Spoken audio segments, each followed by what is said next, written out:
Okay, hello everyone. Welcome to our 2000 Guineas wrap. Obviously, we did a full preview earlier this week, but since then, quite a lot has changed. We've had the final fields declared, we've had Twain taken out the race, expanded, put in, and we've also had the introduction of 4 places. So that will change how we look at a few of the outsiders. And we just wanted to quickly run through the field or, well, any big opinions since earlier this week. And yeah, we'll get straight into it. Daniel, I'll start with Field of Gold, 15-8, best price Hills. We're mildly keen on him at 9-4. Are you still interested at 15-8? No, I think that sort of cut off below the 2-1 scared me away. I wouldn't have been wading in at 9-4, but I think we agreed he was the far the most is the most likely winner of this race. But now they've shaved him to below 2-1, as you say, with Gosden's record. No, let's sit this one out and see what he can do. Okay. Another one that I will certainly be sitting out on is probably the big news story of the week with regards to the Guineas, and that is the price crash and jockey choice for ruling courts. William Buick obviously taking the ride. So in terms of English form, he won his maiden at Sandown very convincingly, then went to the Acomb Stakes where he was behind Line of Winter and Wimbledon Hawkeye. He's about a fifth of the price of Wimbledon Hawkeye. Is he getting too much credit? His return into buy, can you trust the buy form? It was impressive, but what was in behind? What do you think of ruling court at its current price? Yeah, to echo those sentiments there, he looked on the eye super impressive in Dubai. The only thing decent horse in that race was Hallasan, who blew out. Hallasan has blown out again since a couple of days ago, admittedly in a sprint. The price changes, this has been an extraordinary movement. He was 10s really not that long ago, a week ago or so. The rumours that Buick wasn't sure who he'd choose, he'd come into 7s, 6s, Buick goes for him, and now it's best price 4s. And I think that's mighty short for a horse who's, as it were, you could say his ultimate speed test was that Acomb, and he was found wanting by not just the Line of Winter, but Wimbledon Hawkeye, who's 5 times his price here. I don't think you can touch him at that money. I think the market has completely overreacted to Buick's choice. And isn't it an extraordinary thing that you can get 8-1 on the champion 2-year-old from his stable and half that price just because Buick chose him?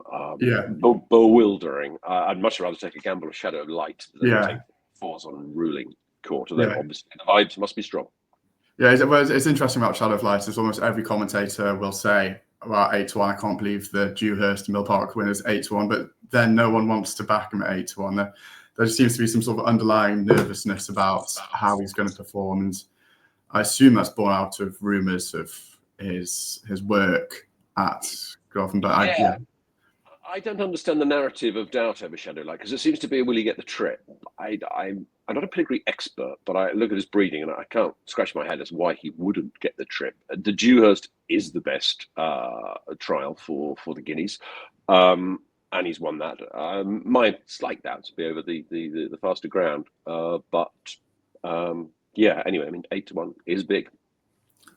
Yeah. Okay, moving on from one powerhouse breeding operation to the other, Coolmore. They have brought in the Super Sub, or maybe Super Sub's too glowing, the Sub, expanded.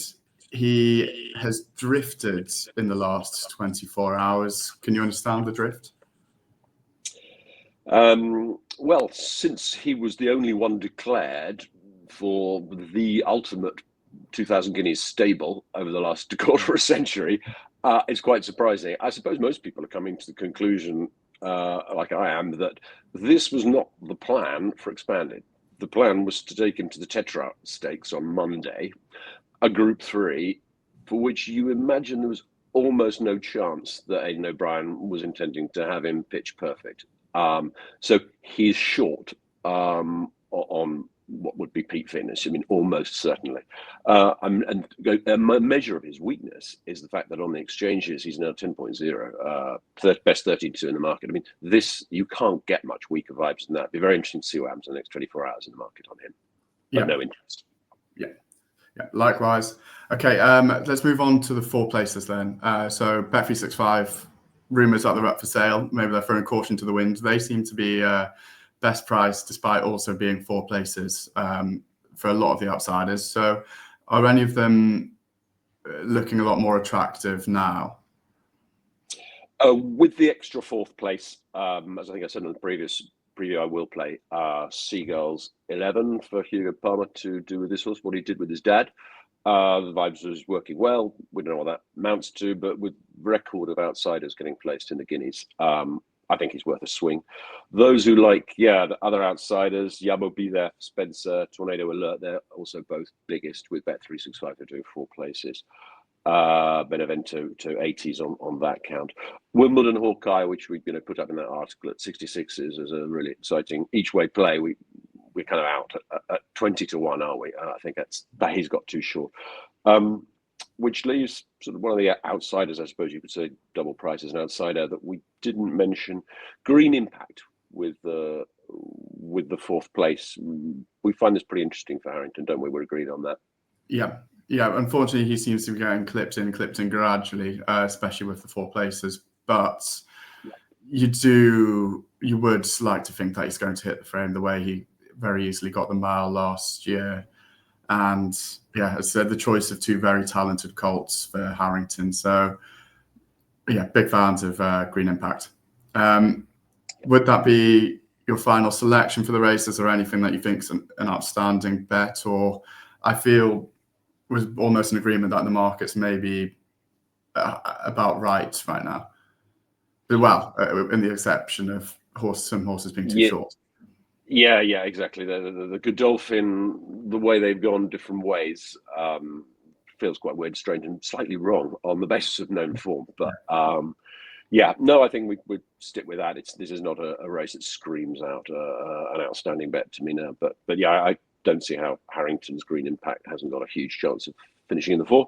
And Seagulls 11 at a much bigger price, 40 to 1 each way, 4 places. Okay, excellent. Well, thank you very much for watching. We will be doing 1,000 Guineas run through, so stay tuned to that. On that note, James, decks just through now, aren't they? So we've got 10 run a field, so we probably won't be discussing 4 places. But anyway, let's see how they price it up. Talk in a few hours. All right, bye.